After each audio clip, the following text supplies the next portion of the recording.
You ask Tiger to solve. This deals with linear equations with one unknown. The final result is x equals 2.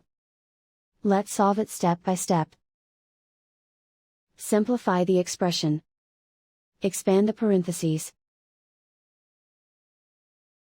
Simplify the arithmetic. Expand the parentheses. Simplify the arithmetic. Group like terms. Combine like terms. Swap sides.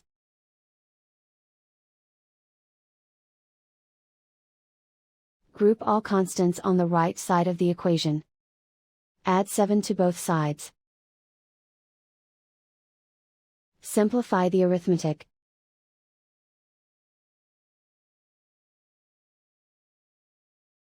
Isolate the x. Divide both sides by 7. Simplify the fraction.